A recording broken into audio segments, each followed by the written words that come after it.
तो question number start कर रहे हैं 40, जिसमें प्रिपेयर करना है आपको income and expenditure account for the year 31 मार्च 2020। तो यहाँ पे मेंशन करेंगे फॉर द ईयर एंडिंग 31 मार्च 2020। तो यहाँ पे खाली आपको इनकम एंड एक्सपेंडिचर अकाउंट बनाना है, कोई बैलेंस शीट नहीं बनानी। ओके, तो बैलेंस शीट का आइटम जो है यहाँ पे नहीं आएंगे। तो सबसे पहले जैसे कि आपका रिसिप्ट एंड पेमेंट अकाउंट आपको गिवन है, तो टू बैलेंस बीडी और बाय बैलेंस सीडी है, वो कैश या बैंक के बैलेंस होते हैं, और कैश या बैंक के बैलेंस जो है आपके बैलेंस शीट के अंदर जाते हैं, ना कि इनकम एंड एक्सपेंडिचर अकाउंट के अंदर। तो कैश के जो बैलेंस है बीडी और सीडी, आप उसको इग्नोर करें, वो आपके एसेट्स का पार्ट है, राइट। इसके बाद आप रिसिप्ट साइड को देखें। रिसिप्ट साइड में आपके कितना अमाउंट है, 9 लाख। तो रिसिप्ट साइड में आपके 9 लाख अमाउंट है, वो सब्सक्रिप्शन का अमाउंट है, और सब्सक्रिप्शन क्या होती है, एक संस्था के लिए इनकम होती है। तो आप इसको इनकम साइड में डालेंगे। पहले आप रिसिप्ट साइड के आइटम देखें सारे, फिर पेमेंट साइड का आइटम देखो। तो सबसे पहला आइटम है आपका सब्सक्रिप्शन 9 लाख। तो सब्सक्रिप्शन एक बिजनेस के लिए क्या है, इनकम है। नेक्स्ट पॉइंट है आपका सेल ऑफ इन्वेस्टमेंट। जब आप इन्वेस्टमेंट परचेज करते हो तो कहां पे आता है, बैलेंस शीट में आएगी। तो सेल भी करोगे तो कहां से माइनस होगी, बैलेंस शीट से माइनस होगी, तो यहाँ पे मेंशन नहीं करेंगे। नेक्स्ट पॉइंट है सेल ऑफ ओल्ड फर्नीचर 30,000। 30,000 रुपए का फर्नीचर बेचा। तो फर्नीचर परचेज करते हो तो कहां पे आएगा, बैलेंस शीट में, असेट्स में, और सेल भी करोगे तो कहां पे आएगा। तो यहाँ पर भी ये भी फिगर आपकी यहाँ पे नहीं आएगी। बट यहाँ पे ब्रैकेट में मेंशन की हुई है फर्नीचर की बुक वैल्यू 40,000 का फर्नीचर कितने में सेल किया आपने, 30,000 में सेल किया। तो 10,000 का जो लॉस है वो आप एक्सपेंडिचर साइड में जो है मेंशन करेंगे। To loss on sale of furniture, 40,000 का फर्नीचर 30,000 में सेल किया है, तो 10,000 का जो लॉस है वो आप एक्सपेंडिचर साइड में मेंशन करेंगे। लास्ट पॉइंट है रिसिप्ट साइड का डोनेशन। तो खाली अगर डोनेशन वर्ड यूज किया जाता है तो वो आपकी रेवेन्यू इनकम कहलाती है। तो आपके इनकम साइड में मेंशन करेंगे बाय डोनेशन। तो डोनेशन का जो अमाउंट है वो आपका 10,000 है। नेक्स्ट पेमेंट साइड में आते हैं। पेमेंट साइड में सबसे टॉप पे आपको सैलरी गिवन है 4,80,000। तो डेबिट साइड में आप लिखेंगे टू सैलरी। नेक्स्ट पॉइंट है आपका रेंट। रेंट 50,000, ये भी एक्सपेंस है। तो जितने भी एक्सपेंस है वो सारे एक्सपेंडिचर साइड में मेंशन करोगे। नेक्स्ट पॉइंट है स्टेशनरी। तो स्टेशनरी जो है आपका अमाउंट है 20,000। और इसके बाद वाली जो चीजें आपको दी हुई है, 3 चीजें हैं, डिफेंस बॉन्ड, फर्नीचर और बाइसिकल। ये तीनों आइटम जो है वो एसेट्स होती है। तो एसेट्स यानी बैलेंस शीट में जाएगी, यहाँ पे ना एक्सपेंडिचर में आएगी ना ही इनकम है, राइट। डिफेंस बॉन्ड है, डिफेंस बॉन्ड के ब्रैकेट में मेंशन कर लो इन्वेस्टमेंट। सो इन्वेस्टमेंट जो है आपकी असेट्स होती है, वहां पे मेंशन करेंगे। फर्नीचर और बाइसिकल ये भी असेट्स होती है। तो इनकम एक्सपेंडिचर में इनका कोई काम नहीं है। अब इसको हम बैलेंस कर रहे हैं। तो क्रेडिट साइड आप देखेंगे आपकी ग्रेटर है। तो 9,10,000 क्रेडिट का अमाउंट, और यही आपके डेबिट का दोनों बैलेंस। और यहाँ पे आप फाइनली आंसर निकालेंगे सरप्लस। तो यहाँ पे नेट प्रॉफिट हम वर्ड यूज नहीं करते। नॉन प्रॉफिट ऑर्गेनाइजेशन में जो वर्ड यूज किया जाता है वो या तो सरप्लस वर्ड यूज करते हैं या फिर डेफिसिट वर्ड यूज करते हैं। तो क्रेडिट साइड एक्सेस है, तो डेबिट साइड में जो बैलेंस आएगा वो आपका सरप्लस आएगा। बाकी जो आइटम यहाँ पे मेंशन नहीं किए वो या तो एसेट्स में जाएंगे या फिर लायबिलिटी में जाएंगे। तो फाइनल में इसको बैलेंस कर रहा हूँ। 9,10,000 में से आप माइनस करेंगे 3,80,000, तो लास्ट आपका है 3,80,000। तो ये आपका फाइनल आंसर सरप्लस 3,80,000।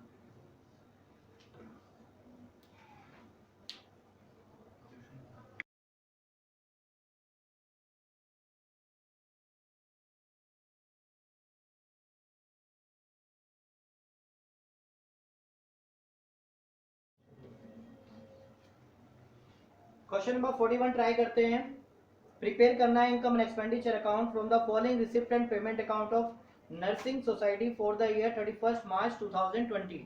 तो 2020 का आपको इनकम एंड एक्सपेंडिचर अकाउंट बनाना है, और इसमें कुछ आपके 1-2 एडजस्टमेंट भी दी हुई है। तो सबसे पहले अगर क्वेश्चन में आपको एडजस्टमेंट दी है तो आप एडजस्टमेंट को देखें।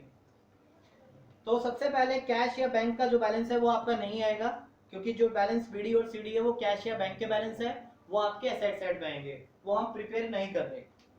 तो एडजस्टमेंट में देखें सबसे पहले donation 10,000 receive for building fund.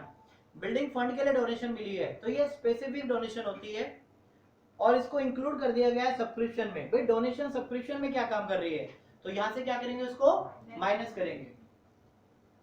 तो आपके क्वेश्चन में सब्सक्रिप्शन देखते हैं कितनी अमाउंट है। रिसिप्ट साइड में आप देखेंगे 1,11,500 आपका सब्सक्रिप्शन का अमाउंट है, जिसमें डोनेशन इंक्लूड है फॉर बिल्डिंग फंड। ये स्पेसिफिक डोनेशन होती है और स्पेसिफिक डोनेशन जो है आपके इनकम साइड में नहीं आती, उसको बैलेंस शीट में शो करते हैं। तो बैलेंस शीट में जस्ट ऐसी आपके रफ वर्क में बना रहा हूं, जिससे आपको बता रहे हैं कि ये अमाउंट जाएगा कहां। तो डोनेशन फॉर बिल्डिंग फंड एक बिजनेस ऑर्गेनाइजेशन के लिए लायबिलिटी है ये, क्योंकि स्पेसिफिक डोनेशन है और मैंने आपको मेंशन किया हुआ है कि स्पेसिफिक डोनेशन कहां पे आती है। तो ये जो आपकी बिल्डिंग फंड के लिए डोनेशन है, आप इसको लायबिलिटी साइड में शो करेंगे। फिलहाल ये क्वेश्चन का पार्ट नहीं है, मैं जस्ट आपको शो करके बता रहा हूं कि कहां पे। तो यहां से माइनस करेंगे, क्योंकि सब्सक्रिप्शन में सब्सक्रिप्शन का अमाउंट आएगा, डोनेशन का अमाउंट नहीं आएगा। तो डोनेशन का अमाउंट सब्सक्रिप्शन में इंक्लूड किया हुआ है, तो यहां से क्या कर दिया हमने, इसको माइनस कर दिया। तो अमाउंट आएगा 1,01,500। नेक्स्ट पॉइंट आपका, A bill of medicine purchased during the year 12,800 was outstanding। इस साल कोई मेडिसिन खरीदी होगी, उसका बिल क्या है आपका, आउटस्टैंडिंग है। तो मैंने आपको यहाँ पे बताया था कि जो भी एक्सपेंडिचर आते हैं यहाँ पे, वो आते हैं पेड और पेबल, यानी दोनों आएंगे। जो पे कर दिया है वो भी, और जो नहीं पे किया है वो भी, दैट मीन्स आउटस्टैंडिंग भी आएंगे। तो पहले ये देखो कि आपके मेडिसिन कितनी है क्वेश्चन में, जिसकी पेमेंट हो गई है। आपको पेमेंट साइड में लिखा है ड्रग्स एंड इंसिडेंशियल एक्सपेंसेस, तो ड्रग्स जो है आपकी मेडिसिन ही होती है। तो 67,000 आपके, मैं इसको मेडिसिन ही वर्ड यूज कर रहा हूं, इतना अमाउंट आपने पे कर दिया है ड्यूरिंग द ईयर। और आउटस्टैंडिंग कितना है साल का, आउटस्टैंडिंग आपका 12,800। तो ये 79,800 आपका अमाउंट आएगा मेडिसिन का, जो साल की कंज्यूम हुई है। इतना अमाउंट आपने पे किया और इतना अमाउंट आपका आउटस्टैंडिंग है, दोनों अमाउंट को आप ऐड करेंगे। नेक्स्ट पॉइंट, गवर्नमेंट ग्रांट जो आपको क्वेश्चन में दी हुई है, उसको आपको स्पेसिफिक पर्पस के लिए नहीं मानना। गवर्नमेंट से भी ग्रांट मिलती है, जितने भी एनजीओ या नॉन प्रॉफिट ऑर्गेनाइजेशन होती है, तो उनको छूट मिलती है कुछ गवर्नमेंट की तरफ से। गवर्नमेंट की तरफ से कुछ असिस्टेंट भी मिलती हैं, यानी कुछ बेनिफिट्स भी मिलते हैं, कैश में मिलते हैं, नॉन कैश में मिलते हैं, तो वो इनकम साइड में आप शो करते हैं। और स्पेसिफिक पर्पस के लिए मिलेगा तो उसको लायबिलिटी साइड में शो करेंगे। तो क्वेश्चन में बोला है जो गवर्नमेंट ग्रांट आपके रिसिप्ट साइड में क्वेश्चन में मेंशन है, वो आपके जो है स्पेसिफिक नहीं माननी, तो आप इसको कहां पे शो करेंगे। तो क्वेश्चन में आपके गवर्नमेंट ग्रांट गिवन है 1 लाख, तो आप 1 लाख इनकम साइड में शो करेंगे गवर्नमेंट ग्रांट। एडजस्टमेंट्स हमारी क्लियर हो गई हैं। अब क्वेश्चन में रिसिप्ट और पेमेंट साइड में जो जो आइटम है वो फिल करते हैं। रिसिप्ट साइड में आपका सब्सक्रिप्शन हो गया है। फी फ्रॉम नॉन मेंबर्स, कुछ नॉन मेंबर्स हैं उनसे फी रिसीव हुई है, तो संस्था के लिए इनकम है फी from non member. Next point is donation for building fund, तो डोनेशन फॉर बिल्डिंग फंड आपका यहीं पे मेंशन करेंगे। 1,56,000 आपको क्वेश्चन में गिवन है, 10,000 आपका ये वाला मेंशन है, तो टोटल डोनेशन आप जो शो करेंगे यहाँ पे वो करेंगे 1,66,000। क्लियर। इसके बाद इंटरेस्ट रिसीव होता है आपको 3,800, ये भी आपके इनकम का ही पार्ट है। इंटरेस्ट रिसीव होगा तो आपकी इनकम है। अब चलते हैं पेमेंट साइड में। तो सबसे पहले पेमेंट दी है नर्सिस को, सैलरी है of nurse 65,600 to salary of nurses. Next point is board laundry and domestic help 38,000, board laundry and domestic help short form में लिख दिया मैंने। नेक्स्ट पॉइंट है रेंट एंड रेट्स 20,000, ये भी expenditure to rent and rates. Next point is cost of car, तो car आपकी assets है, यहाँ पे मेंशन नहीं करेंगे। Next point expense of car, ये आप शो करोगे, ये आपके एक्सपेंस है 84,000 to car expense. Okay, then totalling कर देते हैं इस क्वेश्चन की, बैलेंस कर देते हैं, बाकी कंप्लीट हो चुका है क्वेश्चन पूरा। क्रेडिट साइड ही ग्रेटर है,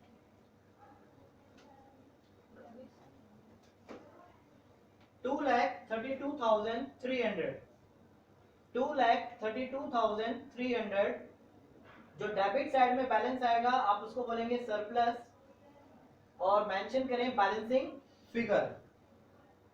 माइनस करेंगे यहाँ पे 79,800, 65,600, 38,000, 20,000 और लास्ट अमाउंट आपका कार एक्सपेंस 84,000। आंसर है आपका 55,100। देखना डेफिसिट आ रहा है, ये साइड ग्रेटर आ रही है।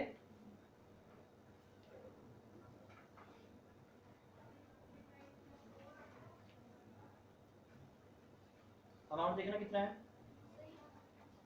डेफिसिट डेफिसिट आ रहा है। अमाउंट जो है क्रेडिट साइड जो है ग्रेटर नहीं थी, इसको मुझे चेंज करना होगा अमाउंट को। बैलेंसिंग फिगर जो है आपका क्रेडिट साइड में आ रहा है, तो आप इसको डेफिसिट मेंशन करेंगे, यहां से आप सरप्लस हटा दीजिए और टोटल जो है वो भी चेंज हो जाएगा।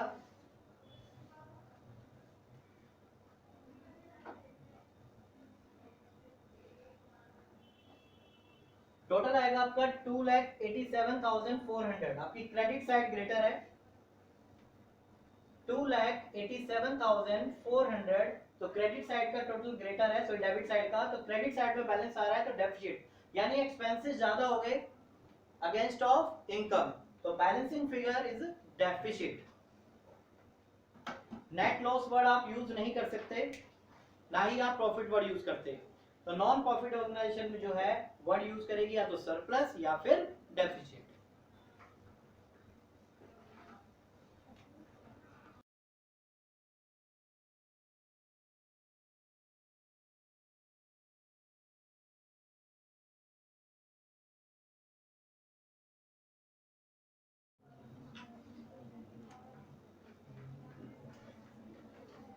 Next question 42. Following the receipt and payment account of B40 Club for the year ended 31st March 2020.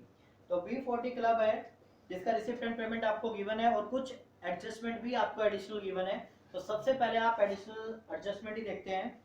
सबसे पहला पॉइंट है outstanding subscription for the year 2020। इस साल की 55,000 सब्सक्रिप्शन आउटस्टैंडिंग है, जो इस साल का है वो यहाँ पे आएगा। तो सबसे पहले देखो सब्सक्रिप्शन इस साल की कितनी रिसीव हुई है, बाकी और साल की मत देखो आप। तो सब्सक्रिप्शन में देखो आप 1920 की आपको सब्सक्रिप्शन दी है 3,50,000, पिछले साल की भी आपको रिसीव हुई है, तो आपको पिछले साल से कोई मतलब नहीं है, आप जो इस साल की रिसीव हुई है वो आपके साल में लिख दिया। ये सब्सक्रिप्शन इतनी साल की रिसीव हो गई फॉर द ईयर 1920 और आप 1920 ही चालू कर रहे हो, और सब्सक्रिप्शन आउटस्टैंडिंग कितनी है इस साल की 55,000 जो है सब्सक्रिप्शन आउटस्टैंडिंग है। तो इस साल का आउटस्टैंडिंग एंड क्या होता है प्लस, तो ये अमाउंट हो गया आपका 4,05,000। क्या मैंने पिछले साल का यहाँ पे सब्सक्रिप्शन लिया, क्या मैंने आने वाले साल का लिया? इस साल जो यहाँ पे इनकम आती है वो करंट ईयर की आती है 1920 की, ये 1920 की अमाउंट मिल चुका है और ये 1920 का आउटस्टैंडिंग है, दोनों को ऐड कर दिया, आपका इस साल की सब्सक्रिप्शन आ गई। देन इसके बाद second point outstanding salary and wages 40,000 देने बाकी है। तो क्वेश्चन में देखो कितना पे कर दिया, टू सैलरी एंड वेजेस 1,60,000 आपने पेमेंट की हुई है और आउटस्टैंडिंग कितना है 40,000, तो टोटल आपका कितना बनता है 2 लाख। सैलरी एंड वेजेस आपका टोटल बन गया 2 लाख, ये पे कर दिया और ये पे करना बाकी है। तो मैंने आपको लिखा है कि यहाँ पे कौन से एक्सपेंडिचर आते हैं, पेड और पेबल, तो ये पे है और ये आपका पेबल है, यानी पेबल मींस आउटस्टैंडिंग, दोनों को ऐड करके मेंशन कर दिया। लास्ट पॉइंट है एडजस्टमेंट, डेप्रिसिएशन है स्पोर्ट्स इक्विपमेंट पे। अगर मैं बैलेंस शीट बनाऊं तो आप असेट साइड में शो करेंगे बैलेंस शीट की स्पोर्ट्स इक्विपमेंट, तो क्वेश्चन में आपके स्पोर्ट्स इक्विपमेंट गिवन है आपको 3,40,000, तो उस पे 25% जो आपका डेप्रिसिएशन लग रहा है, तो ये तकरीबन आपका 85,000 आएगा डेप्रिसिएशन। पर जो डेप्रिसिएशन है वो आपका एक्सपेंडिचर भी होता है, तो यहाँ पे आप खाली इसका डेप्रिसिएशन शो करेंगे, depreciation on sports equipment 85,000। Right. जो स्पोर्ट्स इक्विपमेंट है वो आपके एसेट्स है, उस पर जो डेप्रिसिएशन है वो आपका एक्सपेंडिचर भी है। तो आप एक्सपेंडिचर साइड में इसका डेप्रिसिएशन शो करेंगे, बाकी स्पोर्ट्स इक्विपमेंट से आपको यहाँ पे शो नहीं करेंगे। तो ये आपकी एडजस्टमेंट थी तीनों कंप्लीट। उसके बाद रिसिप्ट साइड देखो, तो रिसिप्ट साइड में आपका जो अमाउंट है, सबसे पहला सब्सक्रिप्शन के बारे में हम कर चुके हैं। नेक्स्ट पॉइंट है आपका डोनेशन। क्या डोनेशन के साथ कोई वर्ड ऐड है? तो ये आपके नॉर्मल डोनेशन मानी जाती है, जनरल डोनेशन। जनरल डोनेशन आप इनकम साइड में शो करते हैं, 50,000 हो गया। नेक्स्ट पॉइंट है आपका एंट्रेंस फीस। तो एंट्रेंस फीस आपकी है 80,000, जो कि आपके लिए इनकम है, ये भी आपने मेंशन कर दी यहाँ पे। नेक्स्ट पेमेंट साइड में देखें, सैलरी एंड वेजेस हो गया point. Office expense 35,000 to office expense. Next point is sports equipment, वो आपके सेट साइड में आएगा। Telephone charges 24,000 to telephone charges. Next point आपका electricity charges 32,000 to electric charges. And final is travelling expense 65,000। Travelling expense आपका 65,000 close कर देते हैं। ये देखो कि कौन सी साइड बड़ी है, तो क्रेडिट साइड लग रही है फिलहाल तो बड़ी। तो ये आपका टोटल होगा 4,05,000 प्लस 1,30,000, 5,35,000 क्रेडिट साइड का टोटल है। और डेबिट साइड में अगर बैलेंस आया तो वो आपका सरप्लस नाम से शो करेंगे। माइनस करने पे आ रहा है 2,85,000, 35,000, 24, 32 और लास्ट इज 65,000। 94,000 है, बैलेंस चेक करो। 94,000 जो है सरप्लस आता है, जो भी क्लब था 40 क्लब, इसका जो सरप्लस है 94,000 है। तो स्टूडेंट का एक डाउट था कि सर सरप्लस का करते क्या है? सरप्लस आपका कैपिटल फंड में ऐड हो जाता है, उस अमाउंट का क्या करते हैं? तो जो एक्सेस अमाउंट होता है या तो उसको किसी पर्पस के लिए यूज कर लिया जाता है, या फिर हो सकता है ओकेजन पे मेंबर्स को गिफ्ट टाइप में दे दिया जाता है, लाइक कंबल दे दिए जाते हैं या फिर कोई जो भी यूजफुल चीजें होती हैं वो दे दी जाती हैं, राइट। तो इस सरप्लस का कुछ भी कर दिया जाता है। संस्था का काम तो वेलफेयर करने का है ना, तो वेलफेयर कर दी जाती है।